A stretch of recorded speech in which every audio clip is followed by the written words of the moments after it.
이번에 또 한 번 그런 주장이 불거졌네요. 맏칼럼니스트 황교익 씨, KBS의 인기 프로그램 아침마당에 출연 예정이었는데 문재인 전 대표를 지지하는 모임인 더불어 포럼에 가입해서 대표직을 맡은 직후에 작가와 PD에게 방송 출연 불가하다 이런 통보를 받았다는 주장입니다. 자, 이 사실이 알려지자 문 전 대표 측은 또다시 블랙리스트 부활인가 당장 출연 불가 결정을 철회하라 이런 성명을 냈는데 먼저 이 의혹을 제기하신 맏칼럼니스트 황교익 씨 입장 들어보고요. 전문가 의견까지 차례로 듣겠습니다. 황교익 씨 안녕하세요. 예, 안녕하세요. 아침마당의 고정 출연은 아니죠? 예, 고정 출연은 아니고요. 목요 특강이라는 프로그램이 있는데, 예. 1시간 동안 나가서 이제 강연하는 것인데, 예, 예전에 저도 한번 거기 출연한 적이 있어요. 예. 생방으로 강연을 한 적이 있고요. 예. 그래서 뭐 음식 재료, 맛있는 음식 재료를 어떻게 고를 것인가, 주부들한테 도움이 될 만한 그런 정보로 1시간 동안 꾸미자라고 해서, 그래서 뭐 승낙을 했고요. 그 최초 요청 받은 건 언제입니까? 12월 말에 요청을 받고 1월 6일 날 PD와 작가들과 같이 미팅을 하고 그 내용을 구체적으로 짜고 예. 그래서 방송 예정일은 언제예요? 뭐 2월 달에 녹화를 하기로 했어요. 예. 이번에 생방이 아니라 녹화로 하자 해서. 예.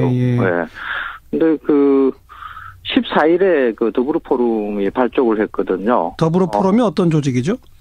뭐 문재인 지지를 하는 시민 네트워크라고 이렇게 돼 있는데 저는 뭐 지지라기보다는 문재인 대표가 대통령이 될 가능성이 높으니까 제 입장에서는 한국 음식 문화를 위해서 뭐 이것저것 해야 되지 않겠느냐 하는 요구하기 위해서 저는 참여했다고 생각을 하거든요.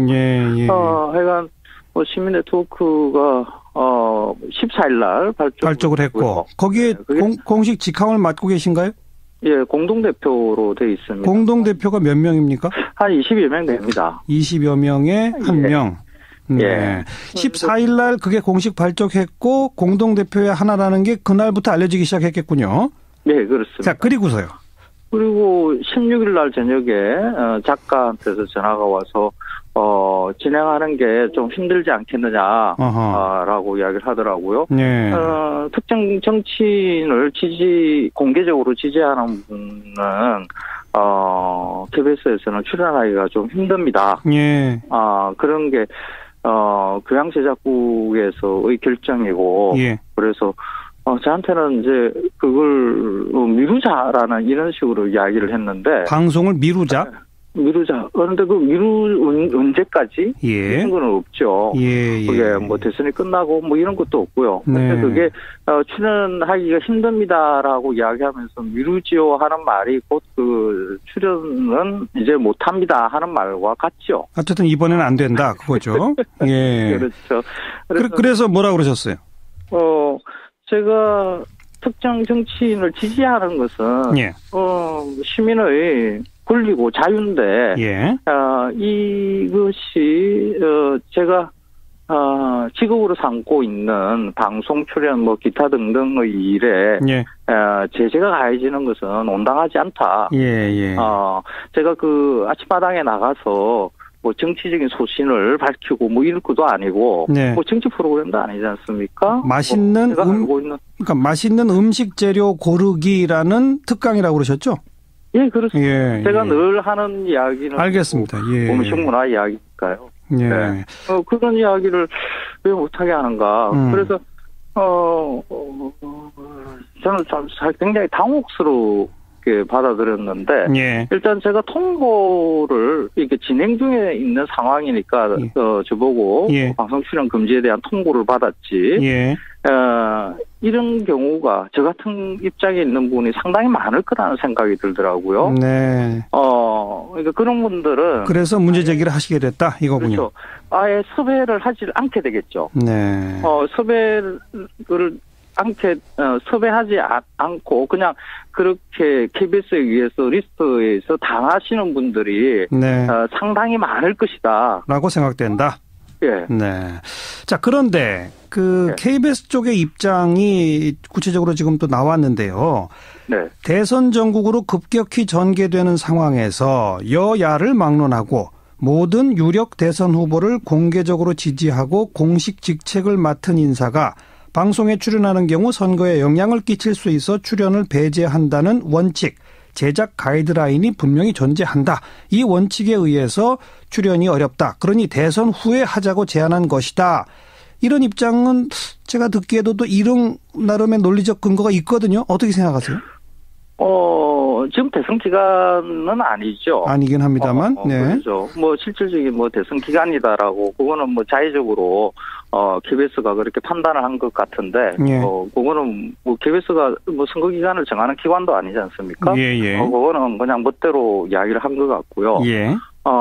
그런 그 원칙이 예전부터 있었고 관례라고 이야기를 했는데, 네네. 그냥 그 비슷한 관례를 하나 찾아보죠.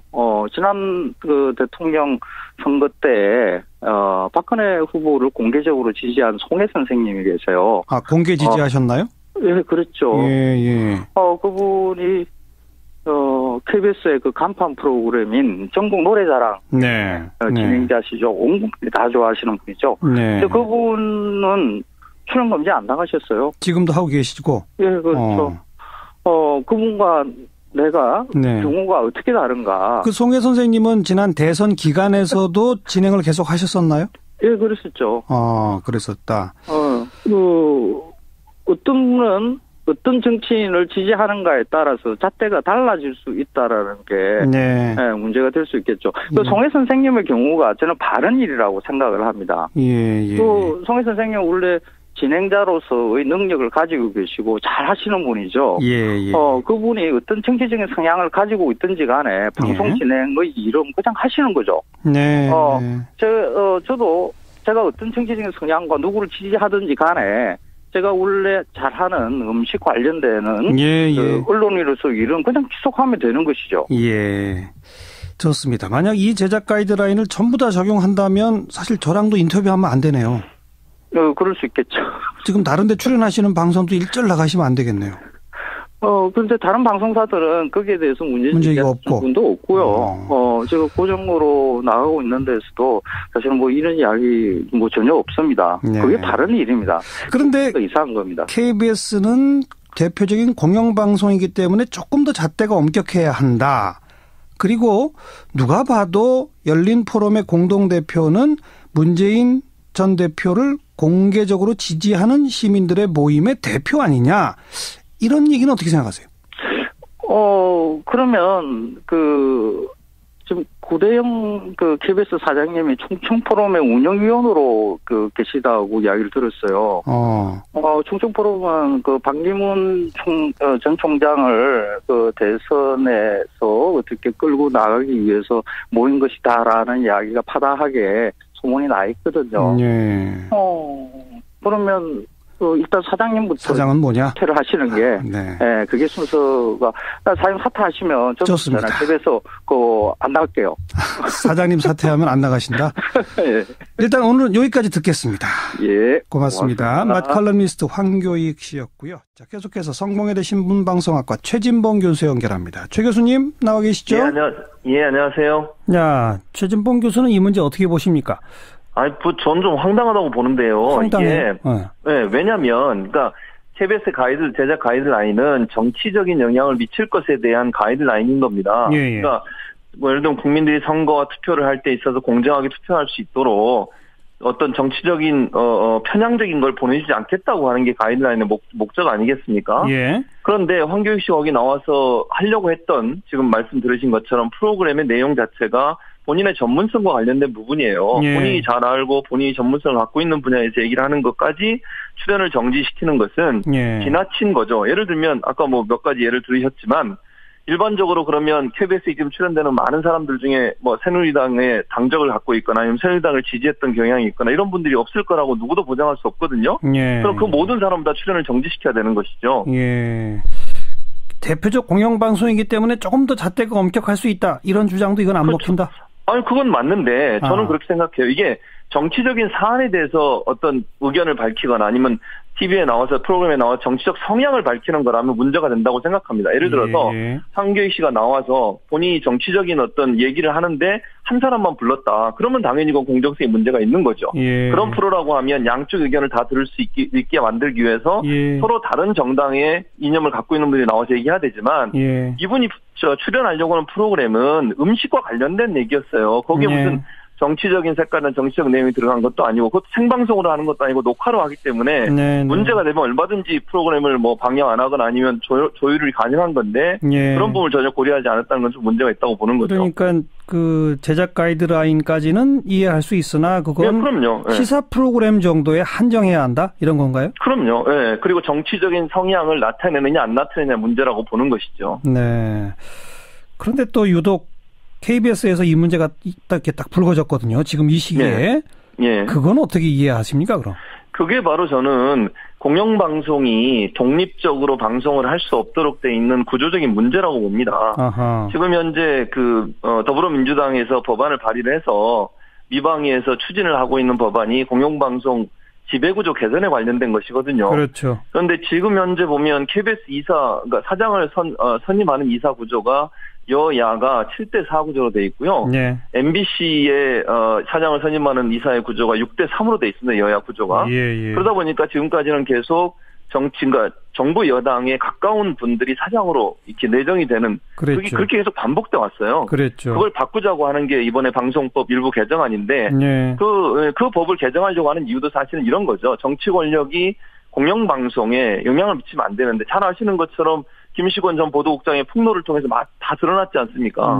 이정현 전 홍보수석이 전화해서 압력도 가하고 또 전 사장이 지금 고대영 사장은 아닙니다만 기란현 사장이 압력을 넣어서 박근혜 대통령 비판하는 기사도 줄이라 그러고 세월호 관련해서도 비판적인 기사, 해경을 비판하는 기사를 없애라 그러고 이런 압력을 가했거든요.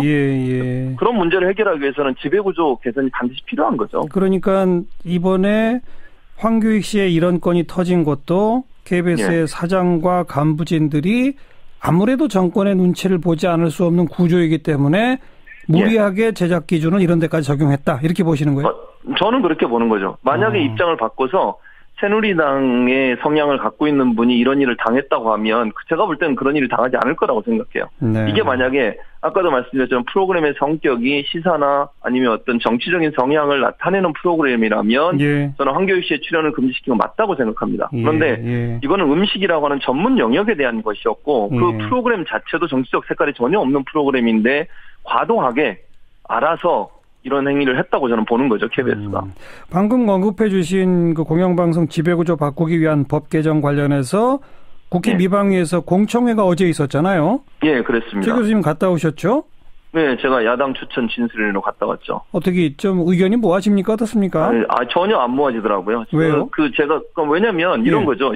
야당 입장에서는 아까 말씀드렸던 공영방송 지배구조를 공평하게 하기 위해서 여야의 추천 비율이 너무 편향적이지 않습니까? 그거를 7대6으로 바꾸자. 그러니까 여당이 프리미엄을 하나 더 줘서 7명으로 하고 야당 추천 이사를 6명으로 하고 대신 사장 선임의 건에 대해서만 의결 정족수를 3분의 2 이상으로 하자. 그래야 특정 정당의 정치 색깔이 없는 분이 사장으로 올 수 있다. 라고 하는 게 지금 개정안의 내용이거든요. 과반수가 아니라 3분의 2로 하면 최소한 야당 추천 이사들도 동의하는 사람이 사장이 되겠군요.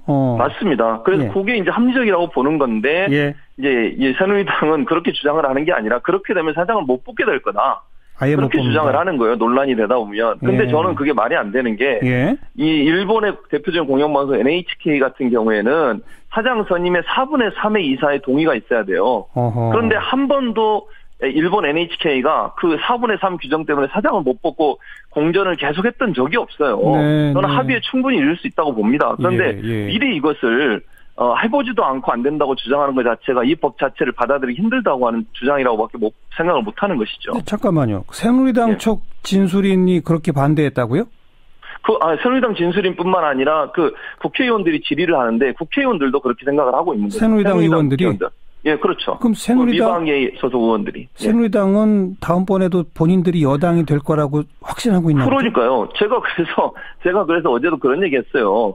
이게 지금이 적기다. 사실은요. 저는 무슨 걱정까지 됐냐면 어제 만약 더불어민주당이 정권을 교체를 했다고 가정을 하면 예. 저는 더불어민주당도 쉽게 이 일에 동의하지 않을 거라고 봅니다. 지금은 집권하고 나면 생각 달라진다. 그렇죠. 지금까지 계속 그래왔거든요. 계속 바꾸자고 얘기했는데도 정권만 잡고 나면 사람들이 바뀌어요. 그래서 지금이 가장 적기라고 저는 생각을 하는 거죠. 서로가 어떤 사람이 대통령이 될지 모르는 상황이니까 네. 미리 이걸 마련하지 않으면 공영방송이 집권 여당이나 아니면 정부의 영향력 아래서 자유로울 수 없는 구조로 계속 고착될 수밖에 없다는 것이죠. 그러니까 지금 여당이 될 가능성이 높다고들 여론조사에서 나오는 더불어민주당이나 이런 야권 쪽은 오히려 지지합니까?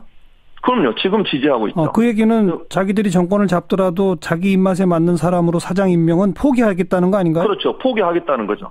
그런데 저는 그 이유는 뭐냐면 지금 만약에 대선이 언제 이루어질지 모르지만 대선을 앞두고 있는 거잖아요. 예. 그러면 이 방송의 영향력이 크기 때문에 대선 전에 체제를 바꿔서 2월 말이면 MBC 사장이 임기가 끝납니다. 그렇죠. 새로운 사장을 선임해야 되는 과정이 있게 되는데 예. 그랬을 때 지금의 체제로 가면 또 친정부적인 성향의 보도가 많아질 것이라는 우려가 사실은 이 법을 제안하게 된 배경이라고 볼 수 있겠죠. 그리고 새누리당이 반대하는 거는 2월 말 MBC 사장을 여전히 과거 방식으로 뽑고 싶은 그렇죠. 건가요? 네, 맞습니다. 그래서 그래요? 대선에서 어쨌든 유리한 정국을 만들려고 하는 여론 조성에 유리한 어떤 포지셔닝을 하려고 하는 의도라고 볼 수 있겠죠. 참 교수님 지적대로 누가 여당 될지 아직 불투명한 이 상황이 적긴데 예. 당장 2월 말 MBC 사장 선임 그거 하나 때문에 이렇게 또 안 된다? 그렇죠. 어처구니 그러니까 없네요. 너무 정치적인 것만 바라보는 거예요. 정말 공영방송이 국민의 방송이 될 수 있도록 만드는 데는 관심이 없고 예. 자기 정치적인 이해 타산에만 묶여가지고 이런 주장을 하고 있는 것이죠. 바른정당은 이 안에 대해서 어떤 의견인지 혹시 아세요? 제가 알고 있는데요. 지금까지는 새누리당과 비슷한 지금 생각을 갖고 있습니다. 그래서 이제 더불어민주당이나 아니면 야당이 조금 더 설득을 해서 예. 사실은 이게 이제 3분의 2 이상이 돼야만 국회 선진화법에 관계없이 통과가 될 수 있는 알겠습니다. 거잖아요. 예, 그렇게 해야 될 것 같습니다. 14일에 그 더불어 포럼이 발족을 했거든요. 더불어 포럼이 어떤 조직이죠? 뭐 문재인 지지를 하는 시민 네트워크라고 이렇게 돼 있는데 예. 저는 뭐 지지라기보다는 문재인 대표가 대통령이 될 가능성이 높으니까 예. 제 입장에서는 한국 음식 문화를 위해서 뭐 이것저것 해야 되지 않겠느냐 하는 요구하기 위해서 저는 참여했다고 생각을 하거든요. 예. 하여간 뭐 시민 네트워크가 14일 날 발족을 했고 거기에 공식 직함을 맡고 계신가요? 예, 공동대표로 돼 있습니다. 공동대표가 몇 명입니까? 한 20여 명 됩니다. 20여 명에 한 명. 네. 예. 14일 날 그게 공식 발족했고 공동대표의 하나라는 게 그날부터 알려지기 시작했겠군요. 네, 그렇습니다. 자, 그리고서요. 그리고 16일 날 저녁에 작가한테서 전화가 와서 진행하는 게 좀 힘들지 않겠느냐라고 이야기를 하더라고요. 네. 특정 정치인을 공개적으로 지지하는 분은 KBS에서는 출연하기가 좀 힘듭니다. 예. 그런 게 교양제작국에서의 결정이고 예. 그래서 저한테는 이제 그걸 미루자라는 이런 식으로 이야기를 했는데 방송을 미루자. 그런데 그 언제까지? 예. 이런 건 없죠. 예. 그게 뭐 대선이 끝나고 뭐 이런 것도 없고요. 네. 근데 그게 출연하기가 이번에 또 한 번 그런 주장이 불거졌네요. 맛 칼럼니스트 황교익 씨. KBS의 인기 프로그램 아침마당에 출연 예정이었는데 문재인 전 대표를 지지하는 모임인 더불어 포럼에 가입해서 대표직을 맡은 직후에 작가와 PD에게 방송 출연 불가하다 이런 통보를 받았다는 주장입니다. 자, 이 사실이 알려지자 문 전 대표 측은 또다시 블랙리스트 부활인가 당장 출연 불가 결정을 철회하라 이런 성명을 냈는데 먼저 이 의혹을 제기하신 맛 칼럼니스트 황교익 씨 입장 들어보고요. 전문가 의견까지 차례로 듣겠습니다. 황교익 씨 안녕하세요. 예, 안녕하세요. 아침마당에 고정 출연은 아니죠? 예, 고정 출연은 아니고요. 목요 특강이라는 프로그램이 있는데 예. 한 시간 힘듭니다라고 이야기하면서 미루지요 하는 말이 곧 그 출연은 이제 못합니다 하는 말과 같죠. 어쨌든 이번에는 안 된다 그거죠. 예. 그렇죠. 그래서 뭐라 그러셨어요? 제가 특정 정치인을 지지하는 것은 예. 시민의 권리고 자유인데 예. 이것이 제가 직업으로 삼고 있는 방송 출연 뭐 기타 등등의 일에 예. 제재가 가해지는 것은 온당하지 않다. 예. 제가 그 아침마당에 나가서 뭐 정치적인 소신을 밝히고 뭐 이럴 것도 아니고 네. 뭐 정치 프로그램도 아니지 않습니까? 맛있는 제가 알고 있는 그러니까 맛있는 또 나가서 이제 강연하는 것인데 예전에 저도 한번 거기 출연한 적이 있어요. 예. 생방으로 강연을 한 적이 있고요. 예. 그래서 뭐 음식 재료, 맛있는 음식 재료를 어떻게 고를 것인가. 예. 주부들한테 도움이 될 만한 그런 정보로 1시간 동안 꾸미자. 라고 해서 그래서 뭐 승낙을 했고요. 그 최초 요청 받은 건 언제입니까? 12월 말에 요청을 받고 1월 6일 날 PD와 작가들과 같이 미팅을 하고 그 내용을 구체적으로 짜고 예. 방송 예정일은 언제예요? 뭐 2월 달에 녹화를 하기로 했어요. 예. 이번엔 생방이 아니라 녹화로 하자 해서 예.